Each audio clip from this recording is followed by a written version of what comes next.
Are we waiting for somebody? Or should I start? Ready when you are. Okay, sounds good. I'd like to call this meeting in order. FAB meeting Tuesday, May 20th, 2025. Special meeting, 4 p.m. Actually, it's 4:05 p.m. Roll call, please. Sure. Councilmember Duran, Here. Vice Chair Mangone, Here. Chair Halter. Here. Okay. Are there any public comments? We've not received any public comments. We have one formal item, approval of committee minutes from April 15th, 2025. Move to approve. Move to approve by Jim, by Councilmember Duran. Second. Second, Councilmember Magoni. Call the roll, please. Councilmember Duran, Yes. Vice Chair Mangone, Yes. Chair Halter. Yes. Okay, now informational items. This is item 2, fiscal year 2026 budget workshop. And I'll hand this over to staff at this point in time. All right, great. I'm Greg Morley, the Chief Financial Officer, and this is Connie Sardine, who's the Senior Financial Analyst in the Finance Department and works on the budget with her and another 3 other people. So what I'm going to do tonight is just have a short presentation discussing some of the feedback that we were asked to provide to City Council at our budget proposal, which was on April 22nd. And so this information that's going to be discussed here is also the same information that'll be discussed in a presentation next Tuesday night, a budget workshop for the full City Council. Next slide. So as I do every time I have one of these presentations, I just talk about our budget process timeline. I'm not going to go over that whole thing. I'm just going to point out the blue diamond there. That's where we are today. Budget workshop number 3, May 27th. And our next meeting will be a public hearing on June the 10th to adopt the FY26 operating and capital improvement budget. Next slide. So some changes that have been made to the budget since we proposed it. We proposed the budget on April the 22nd. We did receive some feedback from the City Council that contributed to the budget. And then there were some other things that had occurred since then that required some changes to the proposed budget. One thing that at the top, throughout the budget process, and we actually begin this process in about September of every year, and we're constantly reviewing, anticipating, projecting revenues, seeing what's going on in the economy, seeing what's going on with state and federal governments that might affect our ability to adjust and project what our revenues are going to be, or affect our ability to project favorable outcomes in certain things. So we constantly make adjustments to the budget. So we have made some adjustments to the budget for FY26 since we met in April. An example of that would be if we were projecting a significant amount of money of cannabis revenue, and then we found out that one of our cannabis license holders wasn't going to be performing next year, we would reduce our projection for cannabis in there. And if we had to do that, we would have to make a corresponding adjustment to some expense line on the budget. So those are some of the things that we do at the top. Also, since then, on May the 6th, which was May 6th, Council approved the construction contract for the Olivas Park Drive extension. And since then, on May the 5th, the Measure O Citizen Oversight Committee reviewed the proposed budget and recommended the budget to the City Council. Next slide. So at the last City Council meeting, during our proposal, staff, we being the staff, we were asked to come back and provide an impact statement if we were to propose adding 3 different levels of funding to the cultural funding grant program, those being $315,000, $400,000, $500,000. We were asked what the impact to Measure O funding would be if we did those things.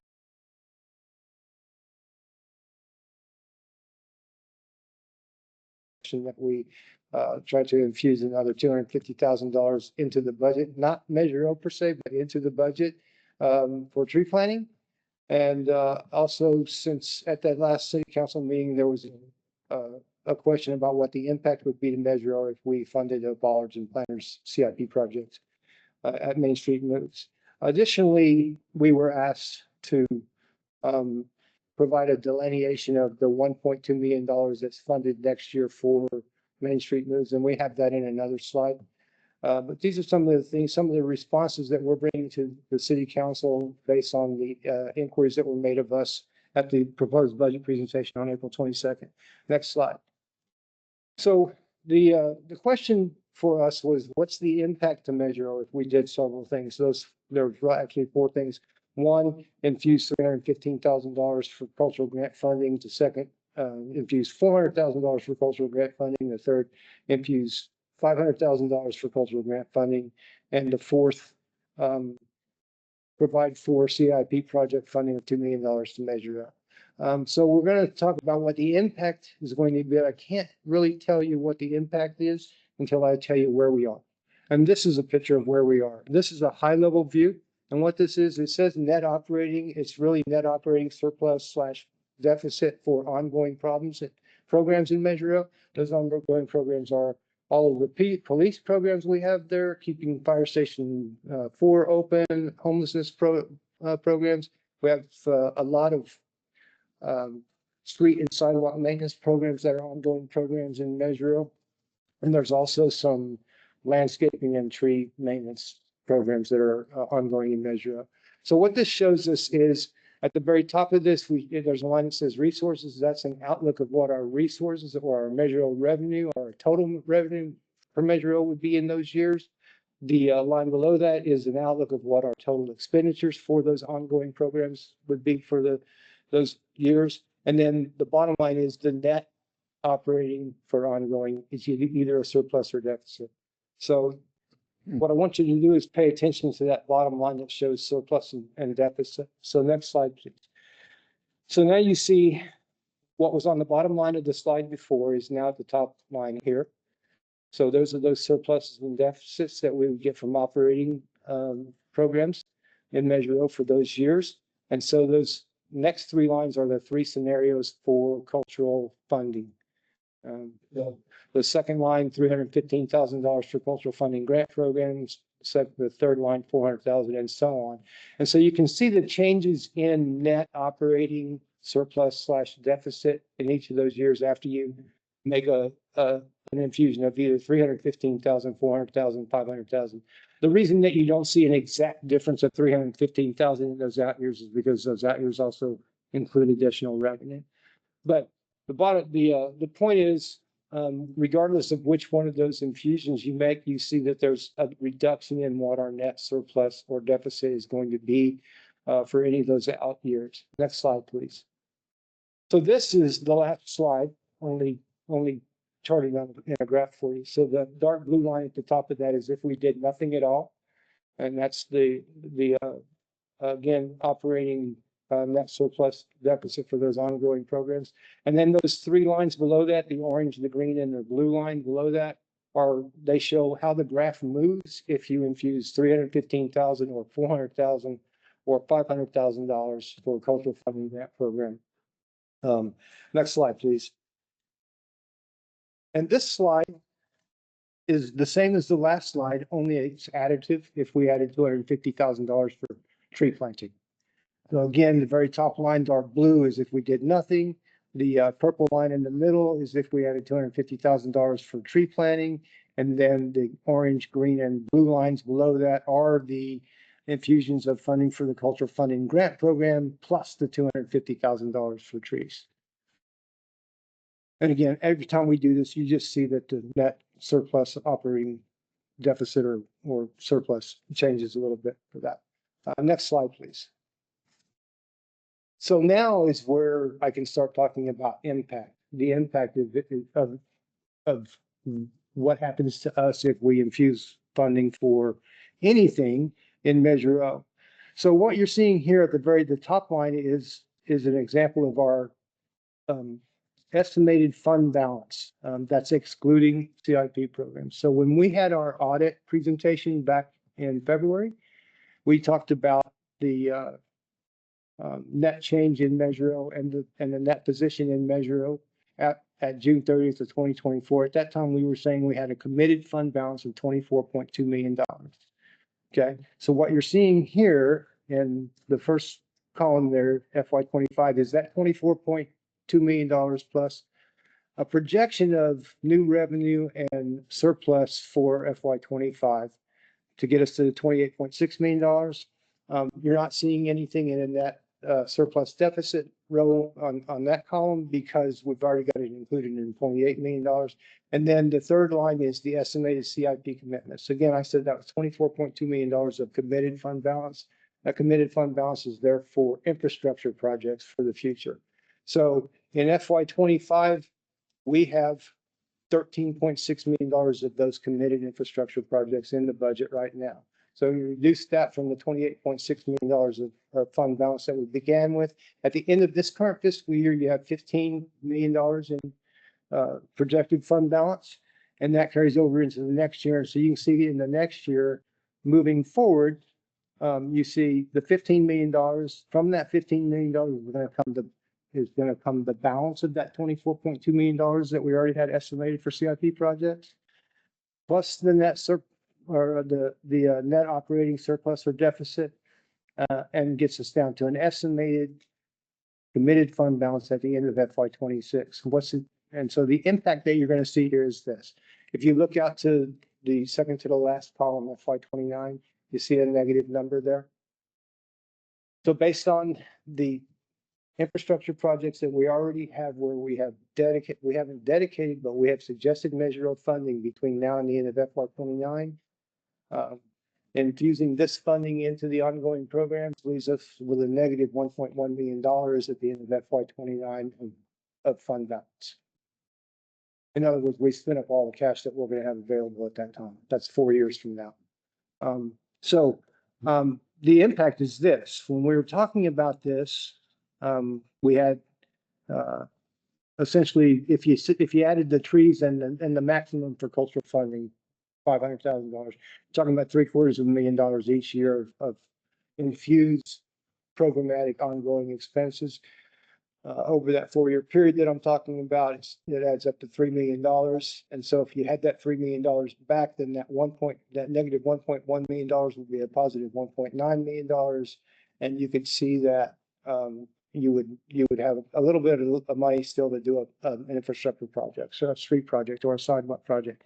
And one thing I want to point out is in FY 2030 here, you see that it comes back up a little bit.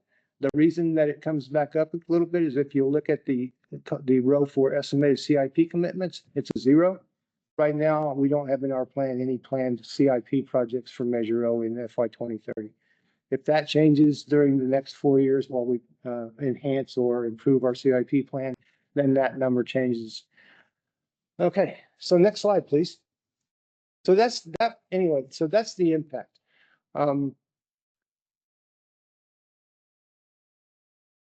There's, I guess, a question would be asked: is there money in the ongoing budget to infuse these programs? Yes, there is. The impact is that it inhibits our ability to do infrastructure projects in the future. So Main Street moves. So we talked about this, and you'll see capital improvements there on the left side. There's $2.4 million, and you see a project for bollards and planters. In a previous slide, I said one of the things that we were asked was, what's the impact of having $2 million of measurable funding for bollards and planters at Main Street moves? The slides that I showed you before, where I showed impacts in FY 25 and FY 26, where I showed those CIP commitments, that includes that $2 million. So this is an additional impact that's already included in the impact that I showed you. Okay. So, but this is a slide to show the public and the city council what we're doing with the money that we were planning to or proposing to budget for Main Street moves next year. So $2.4 million in capital, that's a CIP project for bollards and planters. And then there's $400,000 for, we say permanent restrooms. I think they're movable, but they're actually permanent capital structures that we're going to own. And then professional services, $200,000. There's going to be an ADA plan and a public improvements plan. Those $100,000 for each one of those are estimates from us, because I don't really know what a professional services contract is going to cost me until somebody writes a scope of work and does some negotiations or does an RFP. So those are estimates. And then in the last column over there, you see this broad category called supplies and services, where we're going to be doing some things like providing for lighting down there, doing some ground treatment, resurfacing, and I didn't put it on there, but there's some, part of that is ADA work. So we're going to be doing some ADA work. Let's make sure we change that one with the city council. Landscaping, art, temporary restrooms. And it's not listed here, but there's going to be other things like, entertainment, things that make the atmosphere better for our citizens down there. So there might be spontaneous entertainment events happening down there that really nobody even planned for except the program staff. And so somebody, you might be down there going to dinner someday and there's a flash mob out in the street, Yeah. something like that. Next slide. So proposed budget changes. I mentioned a while ago, there were some proposed budget changes, and these are some of the things that are absolutely changes that are in the budget from the slide that we had previous. We added $41 million in CIP appropriations for the Lucas Park Drive extension contract. In Measure O, we made adjustments for the ballers and planters, $2 million. We made adjustments at the $315,000 level right now. Although the question is it going to be 315, 400, or 500? We added at the 315 level right now. And then there was an addition of, well, what we really did, there was a sidewalk ADA improvement project out there, and we combined two different ones. They're each $700,000. So now we have this 700 plus another 700,000 for ADA projects. We also made CIP adjustments for the membrane bioreactor UV disinfection project, MBR.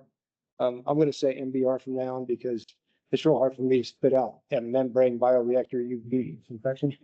And then the consumer price index changes to our maintenance assessment districts. So we have several maintenance assessment districts in the city.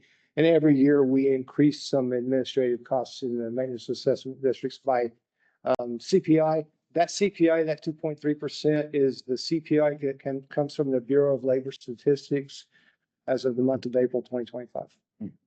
$103,000 change to our budget. Next slide. So next step, on June the 10th, we're going to have a public hearing, at which time there will be adoption of the recommended FY26 operating and capital improvement budget. And next slide. Our recommendation tonight is just for you to receive staff's presentation and provide feedback on what changes we might make to this presentation or what else we might want to show to the full council when we have our budget workshop next Tuesday night. Great, thank you, Steph. Is there, Mr. Clerk, is there any public comment on this? Thank you, Chair. We do have one public comment. Bob Albiani, you have 3 minutes. I was just a little confused on the presentation. I want to go back, first of all, to slide number 10, which talks about the investment plan. And particularly, that's broken out in 3 different categories. The 2.4, the 200,000 for professional services, and then the services and supplies. But then we switch gears and go to the very next slide, which is 11.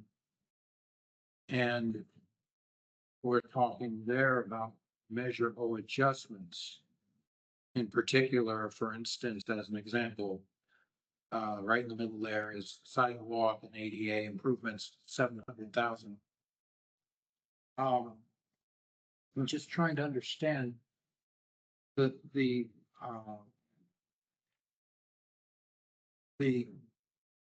coordination of, on slide 10, professional services 200,000.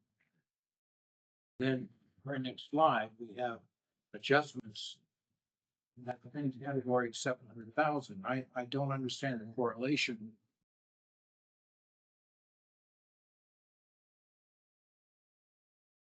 To Measure O. I don't know if slide 10 is a is recommendations or approved items for Measure O, or and proposed changes on slide 11. I guess it doesn't follow that the presentation just doesn't follow. I don't understand the coordination of these two items, how they flip from 200,000 in a particular category up to 700,000. So, and probably other, but that's the easiest one to show an example of the two. So, and if the answer we made, it's whatever. Thank you. I think before we move on to any other speakers, Mr. Murley, did you want to respond to that at all? Sure, if you'll go to slide 10, please. Slide 10 does not inform slide 11. That's fine. Slide 10 is just a picture of what we plan to do with funding that we have in the budget for Main Street moves. The $1.2 million, that is the $400,000 for permanent restaurant rooms, the professional services and the supplies and services, that's $1,204,000. That was already in the budget when we proposed it on April 22nd. We're only showing this because we were asked to say specifically what we're budgeting for. It does not inform slide number 7. So those changes that we're showing on slide number 11 don't include that $1.2 million. Those changes that we're showing on slide number 11 include only changes that we made since we were here on April 22nd. And that's why it doesn't add up. You can't add those two slides together. So the $700,000 is just an additional CIP project that we added to the budget since we were here on April the 22nd. Go ahead and flip to slide 11 now. So the $700,000, it has been added to the budget, but it had nothing to do with the measure of money that was being proposed for cultural funding or for Main Street moves. Right. And then the Main Street moves bollards project, of course, that was in that previous slide. It does inform the budget, and that was added to the budget since the last time we met. Great, thank you. And thanks for the question. Any other public comment? Technical stuff comment. Okay, so turning it over to my colleagues, are there any questions, comments? Yeah, just to piggyback on what you're saying, and that 1.2, that was the investment fund revenue. Yes, that was investment plan funding that we already talked about last time we met, Oh, yeah. that we had budgeted for Main Street moves. It's just that at that time, we didn't have it broken out into categories. Understood. Okay, Got it. thank you. Yeah, thank you. Thank you for the presentation. I had a bunch of questions and you answered a whole bunch of them, so thank you so much. Yeah, I do want to go back to slide number 9, just to confirm the everything to the maximum is in this, correct? So we're looking at the 500, is it 500K? Yes, And that's in there. Yeah. The 250 for trees is in there. yes, And the Main Street moves. planners, Yes, that's all in there. yes. And then, so if you jump over to slide 11, and I just want to confirm, because I didn't see trees in there, but it's in the other numbers. I didn't see. Okay, you will need to add that to that slide. We did we didn't add that to the, but we haven't added that to the budget yet because it's been proposed by the city council and it hasn't been voted on by the city council. So it hasn't actually been added to the budget. It is in the numbers where I'm showing the impact. Gotcha. Okay. Okay. And just, I don't know if these are questions you might be able to answer, but as I was reading through it, like the Downtown Ambassador Program is budgeted, I think, over 400K or something like that.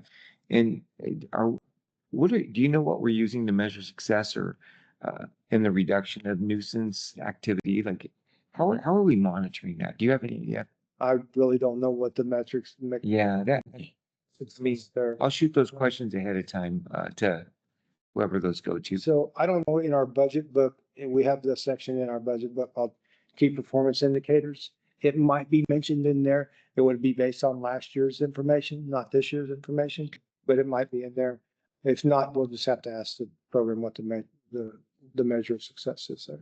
Other than the clarification you gave me, most of my questions have to do with digging deeper in some of the numbers and why. So I'll just go ahead and send an email ahead of time. Okay. So we can go through those. Okay, great. Thank you, Councilmember Duran. Okay, just some for clarity's sake and for the presentation is looking at slide number 7. So these are assuming that, for instance, with the arts, we funded each year between 2026, 7, 8, 9, and 30. And this is the cumulative impact of doing so because of the in and out of already previously decided on capital improvement projects and things that are coming out of Measure O. And when those costs hit in those years, and that's why you did it more in graph form like that, because it's not a simple plus or minus. It's actually a cumulative. Yes, it's a cumulative effect, but that slide, that graph does not include the CIP. Oh, That's it's just the additional ongoing program. that's a path we're taking so we can get to the Yeah. CIP and what the real impact is. And then that's the one question. It's from a terminology standpoint. That is absolutely cumulative, yes.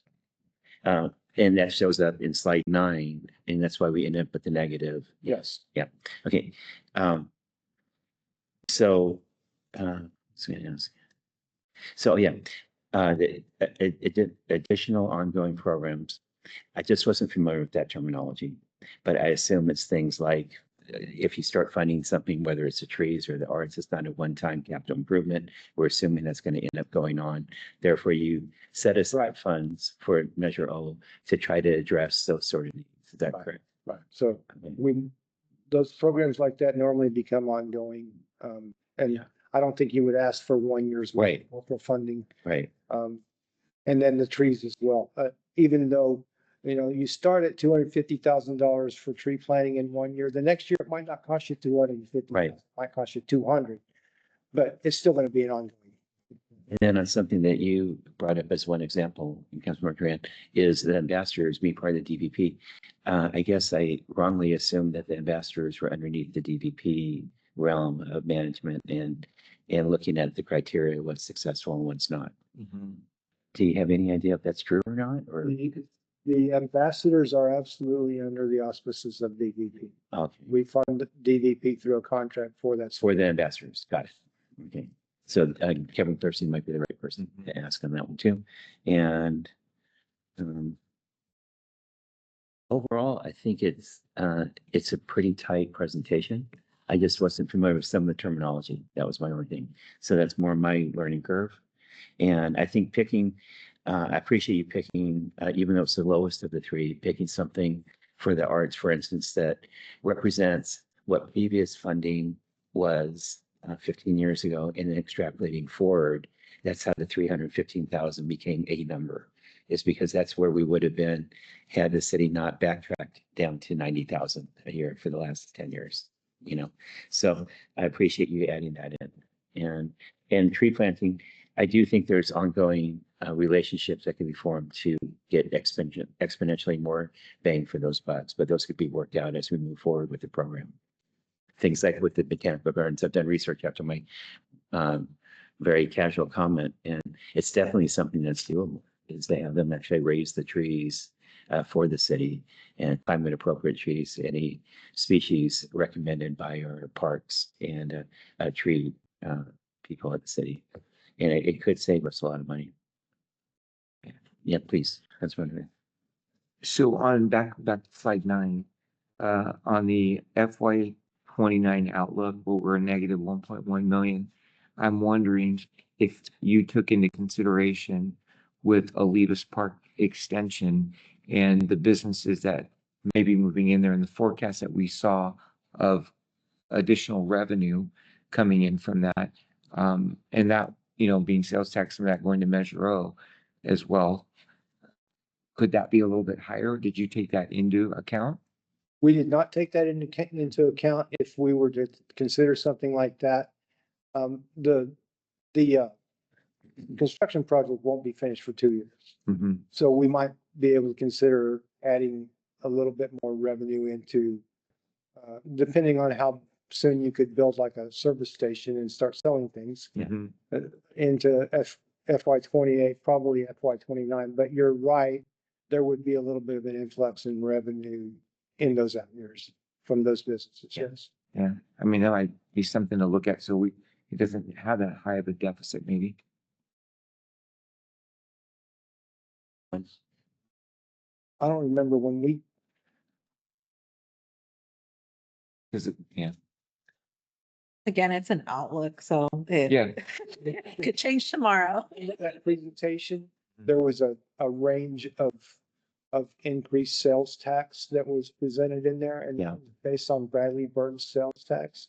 So if you remember those numbers, Mhm. and again, those numbers we wouldn't see those numbers until we were developed and we were actually in business. But if you wanted to think how much Measure O money would be available from that, Mhm. uh, the Measure O revenue is about 54% of that revenue that we projected that night. So if we said $100,000 a year in increased sales tax revenue that night, that would be another $54,000 increased Measure O. Okay. It's just, that's gonna be an exploding area, in particular, It will. that area. Matter of fact, just as a comment for staff and from our colleagues here on this committee is, from my perspective, what I know from my experience here in the city of Ventura is without changes to what we do and how we uh, how, what we encourage to happen from an economic vitality standpoint, if we just continue doing funding of the services that we need, the infrastructure that is in need of repair, and we leave it completely up to the private sector without any regard to policies that can help encourage economic vitality, then I'm of the mindset that that is completely unsustainable. And it's proven to be so. Um, that's why doing things like Olivas Park, doing things like funding economic generators, whether it's the arts or other things, is so important. If we have that as part of our budget ongoing to change the parameters of today's environment, and we actually start encouraging economic vitality and changing the way the prosperity of our community, which means the prosperity of our city, then we change those parameters to raising the standards of our infrastructure and the condition of our streets and sidewalks and just our presentation overall and quality of life. And so I love seeing like Olivas Park. That was one of my things I was most excited about. It's the largest economic generating idea I think that we've passed in years. And there's others like that that I will be keeping my eyes on for the next 3.5 years. Any other But comments? if I could, yeah, if I could just say once again, solid report. I mean, thank you for the clarification on that question and what we just talked about, but it's good. Yeah, thank you. Yeah, great job. Thank you very much. Appreciate that. It looked like there's another. You have questions, guys? Okay, so with that is I thought I saw something handed to you. Is that another speaker card or is that for another thing? It's at your discretion if you wanted to take that comment. I'm good. Yeah. I just, it's more clarification. With the proposed adjustments and all of the Measure O funding, um, that, does that all end up being a reduction to the general fund budget? In other words, all Measure O money that is talked about, all of the funding of programs within Measure O, that ends up being a net improvement to the general fund because it doesn't come out of the general fund. Is that still correct? No, it's not. It does not affect the general fund. The general fund is balanced Mhm. with revenues and expenditures. Any change that you make to Measure O will not affect that in any way. So what we are not talking about moving an expense that already exists from the general fund to Measure O. We're talking about increasing ongoing expenses in Measure.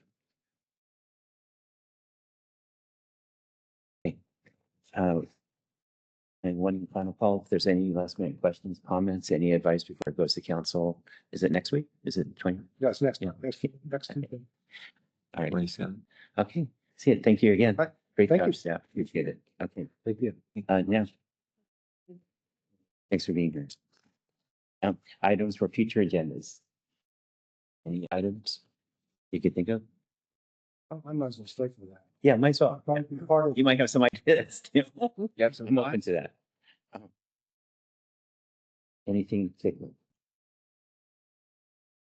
I will personally than just say that, I kind of said my spiel, how clear I said it, I'm not quite sure. But what I get excited about is, and I think the community would be excited about it, it's one thing to do our budgeting process, do our goals, do our budget, which basically prioritizes funding for our staff, and then do our budgeting and allocate resources, uh, human resources as well as financial resources, to accommodate the needs of this community. But a fun and exciting thing to do that I think would be extremely worthwhile for this community is doing things where we discuss the potential tweaks to how do we reach the goals we set out in our general plan. How do we do that? And how do we encourage the private sector to invest in ways that we reach those goals? And that to me completely changes the future of Ventura in a very, very, very positive way. But I don't know of any time in 38 years we've had those conversations in the community. So it's something I would want to explore. I'm not sure if that's in this committee as much as city council or ad hoc committee, but that's what I see being a major game changer for building trust, for involving the community, for changing the economic indicators of what we see down the road for this community. It involves a certain amount of risk, which as financial people, we're not really fond of risk, but no pain, no gain. And if you have my rule in my life is having at least 3 different paths to reach a goal that is acceptable. And if you have those 3 different paths, then it's a pretty good risk to me. And whether it be things like we have something out right now for possibly a request for interest on replacing the parking garage, just to be more specific, or improving the promenade. Those are economic generators. Those could be catalytic projects. You know, Main Street Moves is generator. At least it's proven to be, and now we're trying to hope and pray that it will continue to be if we put all the effort into making it the best it can be, right? But there's other things like that um, uh, uh, housing, providing, finishing off and providing the bell curve of housing that we need, working with the land trust and the other environmentally conscious nonprofits that we have in our community, and promoting that is something that people in Southern California and the world would be interested in seeing, with the land trust buying the building on San Home. And then possibly what happens with the national park at Channel Islands. Maybe that becomes a center. Maybe there's trams taking people to different sites for a weekend stay in Ventura that would add economic vitality. The music scene, Ventura is 3 years ago was named by Sunset Magazine as one of the live music locations in this country, because at any given time there's up to 50 live music locations in this community, unbeknownst to a lot of people, and a lot of people that even live here.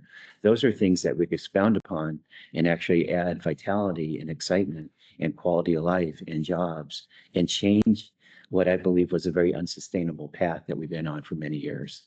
And so I went on too long, but that's a bigger picture. But I think it starts by understanding that there needs to be a bigger effort to change, to set policy, and to recognize that there's things that could be very exciting changes to our community that I think the public would be very excited about as well. It's food for thought. Bigger issue, probably more than this committee, but it's a start. Guys say it somewhere, and hopefully it gets legs. Right? That's my goal. It's for the next 3.5 years at least. Does it make sense? Make sense? Okay. All right. Anything else? Finance Audit Budget Committee staff. Is there any other communications from staff? No. Okay. And with that, then it's now 4:44, and I will go ahead and adjourn the meeting. Thank you very much for being, and thanks to our public for being here and all of that. See you back there.